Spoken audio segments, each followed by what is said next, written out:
সুধীজন, গিরিরাজ গোবর্ধন লীলা, এই গোবর্ধন লীলাটি বলেই আমি পাঠ বিশ্রাম রাখব। বড় অপূর্ব সংকেত আছে, বড় অপূর্ব তত্ত্ব নির্দেশনা আছে, আমাদের জীবন চলার পথে পাথেও আছে এই গিরি গোবর্ধন লীলায়।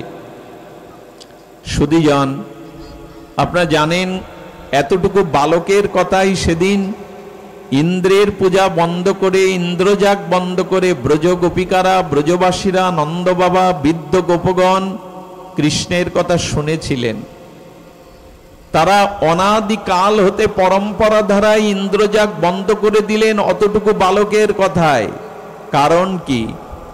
আমি আপনাদের একটু কৃপা করে শ্রবণের জন্য অনুরোধ করছি। এর কারণ হলো, গোবিন্দ বলতে চেয়েছেন, এখান থেকে 5000 বছর আগে গোবিন্দ আজকের দিনের পৃথিবীর প্রেক্ষাপট দেখে বলেছিলেন, বৃক্ষকে বাঁচাও, পর্বতকে বাঁচাও, পাহাড় শৃঙ্গকে বাঁচাও।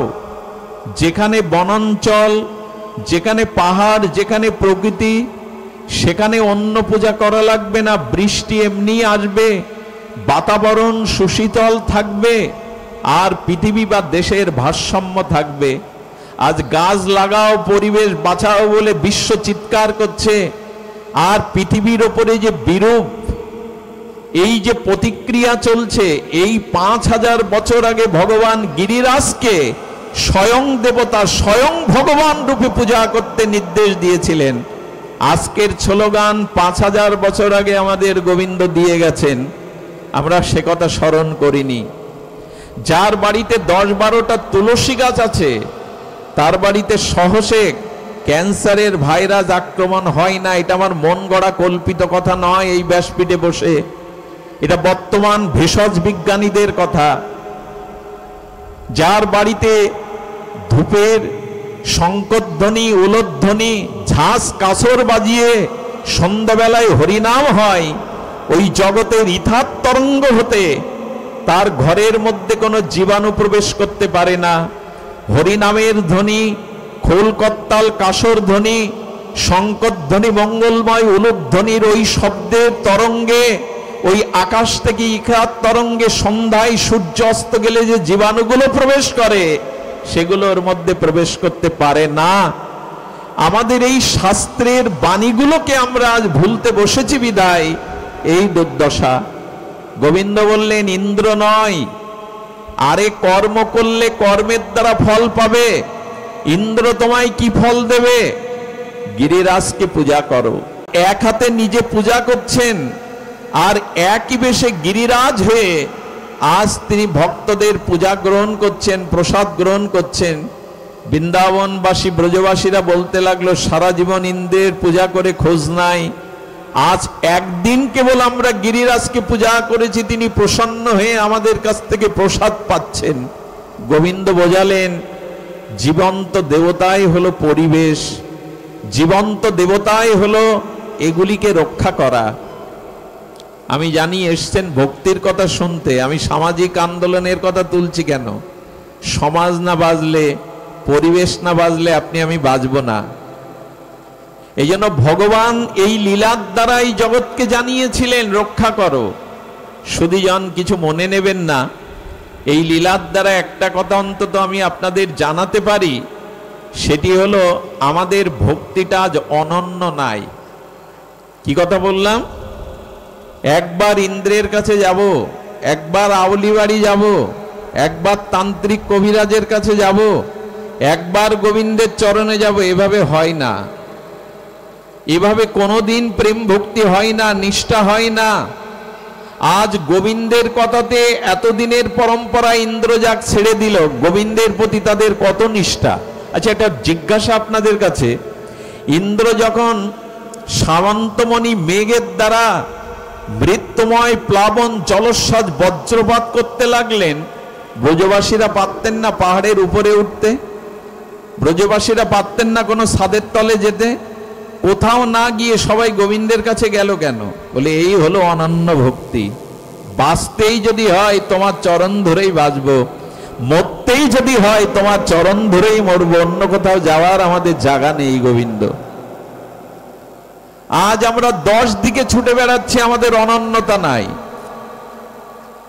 গোবিন্দ বলছেন, এক অনন্যতায় আমাকে শরণ নাও।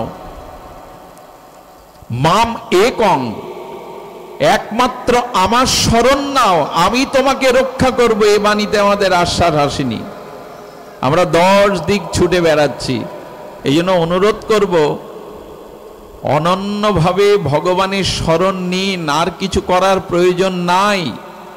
সবাইকে মানুন, সবাইকে শ্রদ্ধা করুন, সব মতপথকে শ্রদ্ধা বা সম্মান করুন, কিন্তু মনটা, ভক্তিটা, ভালোবাসাটা এক জায়গায় দিন, ছড়িয়ে দিয়েন না। অনন্য ভক্তি ছাড়া কিছু পাওয়া যায় না। আমার মনে পড়ে, আমাদের উত্তরপ্রদেশে এক দাদু, তিনি বিডিআরের চাকরি করতেন, বিএসএফ, ওই দেশে বিএসএফ। তো তিনি তার সেই পুরানো দিনের বন্দুকটা যখন ওইটাকে পরিষ্কার করছেন, তার সামনে তার নাতি বসেছিল। তো ওই পরিষ্কার করতে গিয়ে যেটাতে টানলে গুলিটা বাহির হয়, ওনার জানা ছিল না এর মধ্যে পুরনো গুলি পোড়া আছে। তো যখন উনি ওটা টেনেছেন, সামনে দেখতে পেয়েছেন নাতিকে, মুহূর্তের মধ্যেই উনি ছিলেন কাঠিয়া বাবার আশ্রিত সন্তান। হে কাঠিয়া বাবা, উদ্ধার করো। গুলি করার সাথে সাথে ওর বুকে লেগে পড়ে গেল। কাঁদতে কাঁদতে পরিবারের সবাই যখন আসছে ওকে বুকে নেওয়ার জন্য, তখন দেখছে বুকে গুলি নয়, গুলিটা দেয়ালে গিয়ে ওখানেই পড়ে আছে। কাঠিয়া বাবার কাছে গেলে বলেছিল, তোদের জন্য মাঝে মাঝে গুলিও হজম করতে হয় আমাকে। কাঠিয়া বাবা এমনি করেই তাদের রক্ষা করেছিলেন। আজ বৃন্দাবনবাসী গোপীরা ইন্দ্রকে ডাকেনি, ইন্দ্রের কোপে বজ্র বৃষ্টি প্রলয় করছেন সামন্তমণি মেঘের দ্বারা, কিন্তু কারো কাছে যাননি, উঁচু পাহাড়ে যাননি, কোনো বৃক্ষতলে আশ্রয় নেননি, কোনো ছাদের তলে যাননি। আমি আপনাদের অনুরোধ করব, যখনই সংকটে পড়ি আমরা, যখনই বিপদে পড়ি, যখনই জীবন সংকটে পড়ে, আমি আপনাদের কাছে নিবেদন করব, অনন্য গতিতে, শরণাগতিতে এক ভগবানকে শরণ নিন। ভগবান আপনাকে রক্ষা করবেই। আজ আমাদের এই মন্ত্রটি নিতে হবে, অনন্য শরণাগতির দ্বারা ভগবান অবশ্যই তাকে রক্ষা করবে। কাশীতে এক সাধক ছিলেন, তিনি ভগবান শিবের আরাধনা করতেন।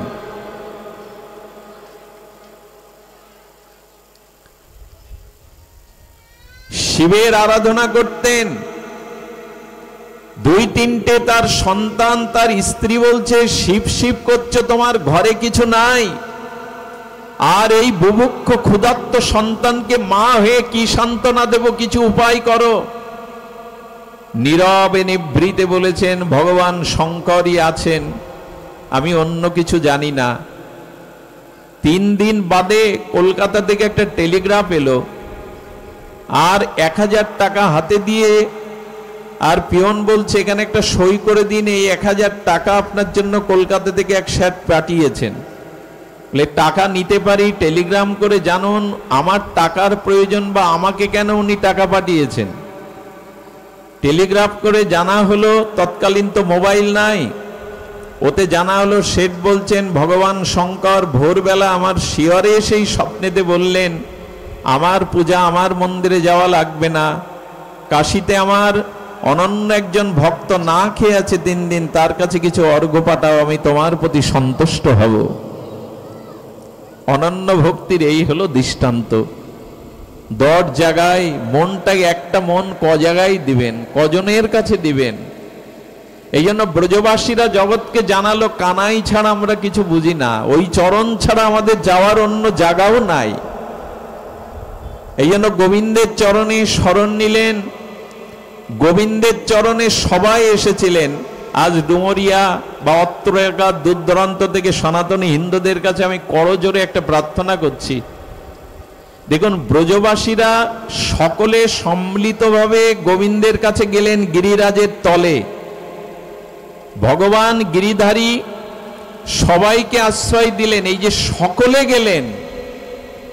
আমি আপনাদের কাছে, এই সনাতনী জাতির কাছে একটা নিবেদন করজোর করেই বলছি, গলগ্নে কৃতবাসে, গলায় কাপড় দিয়ে মুসলিমরা শুক্রবারে অন্তত তারা এক জায়গায় উপস্থিত হয়।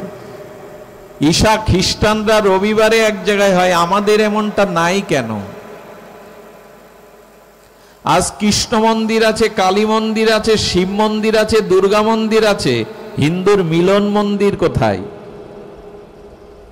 কালী মন্দিরে বৈষ্ণব যান না, ভালো কথা, হরিচাঁদ ঠাকুরের ভক্তরা বৈষ্ণবদের ওখানে যান না, যান, ভালো কথা, মন্দির আলাদা, বিগ্রহ আলাদা। এমন কি মন্দির থাকতে পারে না যেখানে কোনো বিগ্রহ থাকবে না, শুধু মিলন মন্দির থাকবে, যেখানে সকলে একত্রিত হতে পারি?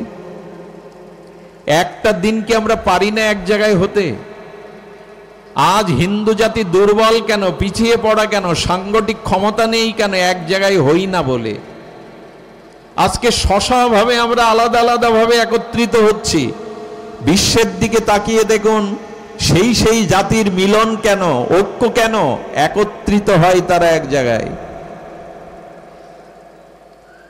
এটা আমাদের সম্ভব, কিন্তু কবে সম্ভব, কার দ্বারা সম্ভব জানি না। 5000 বছর আগে গোবিন্দ বলেছিলেন, তোমরা মাঝে মাঝে একত্রিত হও, একসাথে এসো আমার কাছে।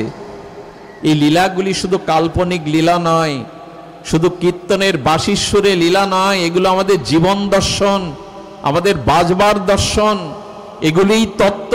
গোবিন্দ বললেন, একত্রিত হও তোমরা। আজ আমাদের সবথেকে বড় প্রয়োজন আজ একত্রিত হওয়া। আমার সবথেকে বড় অভিশাপ কোনটা লাগে জানেন? হিন্দু জাতির, সনাতন জাতির। পৃথিবীতে গবেষণায় বলেছে, স্বজাতি বিদ্বেষীদের মধ্যে হিন্দু জাতিই সবার শ্রেষ্ঠ। এদের মতো স্বজাতি বিদ্বেষী জাতি পৃথিবীতে দ্বিতীয় পাবেন না। পৃথিবীতে যত, আমি দৃঢ় কণ্ঠে এই আসনেই বলছি, হিন্দুদের থেকে স্বজাতি বিদ্বেষী জাতি পৃথিবীতে আর দ্বিতীয় নাই। মহাভারতের যুদ্ধ বাইরের রাষ্ট্র থেকে কেউ করেনি, অন্য জাতি মহাভারতের কুরুক্ষেত্র বাজায়নি, ভাইয়ে ভাইয়ে বাদিয়েছিল। ওই আবহাওয়া এখনো আমাদের মাঝে চলছে। আজ একটি হিন্দুর বিপদে অন্য হিন্দু তার পাশে না দাঁড়াবাই এই জাতির দুর্বলতা। আজ সব মন্দির আছে, শুধু নেই মিলন মন্দির, যেখানে সকল জাতি অন্তত সপ্তাহে একটা দিন একত্রিত হতে পারে। কবিগুরু অবশ্য বলেছেন, আমরা গড়তে গিয়েই ভেঙে ফেলি। আমরা মুখে ঝুড়ি ঝুড়ি ত্যাগের কথা বলি, তিল পরিমাণ ত্যাগ আমরা করতে শিখিনি। আমরা আরম্ভ করি, শেষ তুলি না। এই হলো এই জাতির অভিশাপ। আমরা 100টা ছেলে নিয়ে গীতার স্কুল খুললে 1 বছর পরে 50টাই নেমে আসে, 2 বছর পরে 25টা, 3 বছর পরে আর সে বিদ্যালয় চলে না। এর একটাই কারণ, ধর্মের প্রতি, আধ্যাত্মিকতার প্রতি আমাদের পারিবারিক শিক্ষাটা জবাব হয়ে গেছে। আমি যদি খাতা কলম নিয়ে আপনাদের সই করতে বলি, তবে আপনারা লজ্জা পাবেন, এখানে 80% লোক আমরা আহ্নিকটাও করি না। খুব বড় বড় কথা বলে আর খুব বড় বড় বাঁশি বাজিয়ে বেহালার করুণ শুনে, লীলা কথা শুনে কি করবেন? ওই বিরাম হরিনাম সংকীর্তনে আধা ঘন্টা কেঁদে কি করবেন? আপনার জাতি, আপনার পরিবার, আপনার আধ্যাত্মিকতা যদি পরিবারে না থাকে, তবে বলতে পারি, একদিন কোদে দাঁড়িয়েই যে দুর্গা পূজা, সরস্বতী পূজা, লক্ষ্মী পূজা, শীতলা পূজা, কালী পূজা করছি না, সেই লক্ষ্মী স্বরূপ, সরস্বতী স্বরূপ মেয়েরা কোডে উঠে বলবে, আমি এই ধর্ম ত্যাগ করলাম, এই বাবা মাকে চিনি না। এর একটাই কারণ, আমাদের পারিবারিক কোনো ধর্মচর্যা হয় না। পিতামাতা আহ্নিক করে না, পিতামাতা শাস্ত্র অধ্যয়ন করে না, তো সন্তানরা কি শিখবে? দয়া করে মঠ মন্দির আর এই যজ্ঞের মঞ্চ থেকে, কীর্তনের ভাগবতের মঞ্চ থেকে বাড়িতে কিছু নিয়ে যান। একজন মাও যদি সকাল সন্ধ্যা ভগবানের সামনে প্রার্থনা করে করতাল বাজিয়ে, একদিন বিপদগ্রস্ত, রোগগ্রস্ত, পথহারা তার সন্তান স্বামীও একদিন তার পেছনে বসবে শান্তি পাওয়ার জন্য। একজন অন্তত হালটা ধরুন। এ কথা বলে লাভ আছে? গলা ফাটাচ্ছি আজকে 9 বছর বয়স থেকে। এই ভাগবতটাকে পেশা পুঁজি না করে 9 বছর থেকে গলা ফাটাচ্ছি, কাজে লাগেনি। একেবারে লাগেনি নয়, কিন্তু আমরা জাগাতে পারিনি। আজ পারিবারিকভাবে আমাদের আধ্যাত্মিক চর্চা অনুশীলনী নাই। দয়া করে এখান থেকে একটু নিয়ে যান। ঘরে ঘরে যেদিন এই আধ্যাত্মিকতার অনুশীলন হবে, যেদিন সপ্তাহে অন্তত আমরা সর্ব শ্রেণীর সর্বমতপথের হিন্দুরা এক জায়গায় অন্তত হতে পারবো, আধা ঘন্টা একটা প্রার্থনা সভা করুন। সকল জাতি ধর্ম বর্ণ নির্বিশেষে আমরা একত্রিত হব সনাতনী জাতি। একথা পাহাড়ের বুকে ঢেলা ছুড়লে যেমন ঢেলাটাই ভেঙে যায়, আমার এই কথা হয়তো তাই কাজে আসবে না। তবু বিবেক, তবু বিচার, তবু নিজের জ্ঞান বলছে বলতে হবে, বলা থামালে হবে না, যদি একজনেরও জীবনে কাজে আসে এই কথা। এই উদ্দেশ্যে, এই আশা প্রত্যাশা রেখেই বলি, আসুন আমরা আজ এই বিপদের দিনে, নানান বিভাজনের সময়ে আমরা অন্তত একত্রিত হই। সুধীজন গোবিন্দের গিরিরাজ ধারণ লীলায় এই বার্তাই তিনি জগৎকে জানিয়েছিলেন, ব্রজবাসীদের থেকে শিক্ষা নাও। তারা গোয়াল বাল, আজকে তারা গাভী, আজকে বালকগণ, রাখালগণ, পিতামাতা রমণীগণ সকলে একত্রিত হয়ে আমার ছায়াতলে এসেছে। তোমরা পারো না? ব্রজবাসীদের মতো আমার চরণে একদিন সবাই মিলে আসতে তোমরা পারো না? এই আহ্বান গিরিধারী গোবিন্দ 5000 বছর আগে লীলার দ্বারা জানিয়ে গেলেন। কুম্ভকর্ণের ঘুম আমাদের ভাঙল না। আমরা এই লীলা শুধু লীলাই রয়ে গেল, ভাগবতের পৃষ্ঠায় রয়ে গেল, আমাদের বাস্তব জীবনে প্রতিফলন হলো না। সুধীজন, এরপরেই গোবিন্দের যে লীলা, সেই লীলা রাস লীলা, সেটি আসরে বর্ণনা করবার আর সময় এবং পরিপ্রেক্ষিত নাই। তবু বলবো, এই যে ভগবান তার বংশীধ্বনিতে ডেকেছিলেন, আমাদেরও বংশীধ্বনিতে তিনি ডাকছেন। ওই যে বলেছিলাম, পিতার সম্পত্তি পুত্রের উত্তরাধিকার সূত্রে প্রাপ্ত, সেই পিতার সম্পত্তি দেবেন বলে তিনি মুরলী দিয়ে, হরিনাম হরিকথা দিয়ে আপনাকে আমাকে আহ্বান করছেন, এসো আমার কাছে চলে এসো, এই মহারাসে চলে এসো, এই মিলন মেলায় চলে এসো। কিন্তু বাঁশির ধ্বনি, ভাগবতের ধ্বনি আমাদের কাছে পৌঁছায়নি। আর যাদের কাছে পৌঁছেছে তারা সকলে উৎকণ্ঠিত হয়ে আর আপন কর্ম ছেড়ে আসেনি। তাই আসুন ভাগবতের ধ্বনিতে, মুরলীর ধ্বনিতে গোবিন্দের আহ্বানে ছুটে যায়। কারণ আমাদের জীবন ভগবানের চরণাশ্রয় করাই একমাত্র প্রাপ্তি।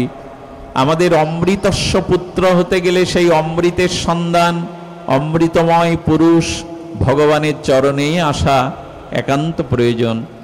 এই প্রয়োজনের তাগিদেই আজকের এই দুটি কথা অবতারণা করা। মঠ মন্দির কমিটি যারা আজকের এই অনুষ্ঠানের আয়োজন করেছেন, ধন্যবাদ দিয়ে তাদের খাটো করা নয়। আজকে তাকিয়ে দেখুন, এখানে যে পরিবেশ, এখানে এখন মানুষের যে মনস্থিতি, এখানে মানুষের যে মননশীলতা, এটি অন্য কোনো অনুষ্ঠানে পাওয়া মেলা ভার। একমাত্র ভাগবতই পারে, একমাত্র শুদ্ধ সাধুসঙ্গই পারে আমাদের বিবেককে, আমাদের চেতনাকে জাগ্রত করতে। তাই বারবার এই ভাগবত আশ্রয়ে যেন আমরা আসি, এই হরিকথা রুচিতেই আমরা আসি। আমি সূচনা লগ্নে একটি কথা বলেছিলাম, আজ পর্যন্ত কোনো সাধক, কোনো মহাপুরুষ, কোনো সিদ্ধ মহাত্মা, কোনো ভক্ত হরিনাম হরিকথা ছাড়া ভগবত চরণ পায়নি, প্রেম প্রাপ্ত হয়নি। দ্বিতীয় কোনো দৃষ্টান্ত দেখাতে পারবেন না হরিনাম এবং হরি কথা ছাড়া কেউ প্রেম ভক্তি পেয়েছে। এই জন্য বারবার হরিকথাতে ফিরে আসুন, বারবার সাধু সঙ্গে ফিরে আসুন। সাধুই হলো চন্দনের মতো, চন্দনকে যত কাটা যায় তত চন্দন সুগন্ধ বিতরণ করে দেয়। সাধু যত আঘাত আসবে, সাধুকে যত নিন্দা অপবাদ লাঞ্ছনা কাটবেন, সাধুর ধর্ম হলো চন্দনের মতো, সে সুবাস বিলিয়ে দেবে। তবে এইটুকু সাবধান করি, সাধুকে কাটতে যাবেন না, সাধুকে ছেদন করতে যাবেন না। কারণ যে কুড়াল দিয়ে চন্দনকে কাটা হয়, সেই কুড়াল একদিন ধারহীন হয়ে আগুনে পুড়ে লোহার পিটুনি খায়। আর যে কুড়াল দিয়ে চন্দন কাটা হয়, সেই চন্দন একদিন মন্দিরে গিয়ে ভগবানের ললাটে আর ফুলে শোভিত হয়ে ভগবানের চরণে যায়। একদিন তারা চরণে যায়। সাধু অত্যাচার করবেন না, সাধু নিন্দা করবেন না। সাধুরা চন্দনের মধ্যে একদিন তাদের স্থান হয় ভক্ত ললাটে, কুসুমসিক্ত গোবিন্দের চরণে। আর কুড়ালের অবস্থা হয় ওই জংধরা আর ক্ষয়ে যাওয়া স্থানে আগুনের মধ্যে, আগুনের আঘাত, লোহার আঘাত পাওয়ার জন্য। তাই সাধু সজ্জনের প্রতি অত্যাচার নয়, সাধু সজ্জনকে মান্যতা দিয়ে, ভগবতকে মান্যতা দিয়ে আসুন। আমরা ফুলগুলো গোবিন্দের প্রেমের গলায় মালা হতে পারি কিনা, ব্রজের দিকেই আমাদের দৃষ্টি থাক, যুগল ভজনেই আমাদের মন নিবিষ্ট হোক, হরিকথাতেই আমাদের আসক্তি জাগুক। আজ এইটুকুই। আমি ধন্যবাদ দিয়ে না দিয়ে পাচ্ছি না। আজ আমাদের যশোর থেকে, খুলনা থেকে, কপিলবনি থেকে, সাতক্ষীরা থেকে, কি বলবো, তালা থেকে, কোথায় মনিরামপুর থেকে যে সকল ভক্তবৃন্দ এসেছেন এবং যারা অনেক দূর থেকে এখানে এসেছেন দাঁড়িয়ে বা বসে, আপনাদের কাছে ভিক্ষা চাইব, এই বাতাবরণে আপনাদের চরণ ধুলিয়ে আমার মস্তকে দিন এবং এই আশীর্বাদ করুন যেন বাকি জীবনের সময়টুকু আপনাদের মতো সুধী সান্নিধ্যে হরিকথাতেই অতিবাহিত করতে পারি। আজ এইটুকুই।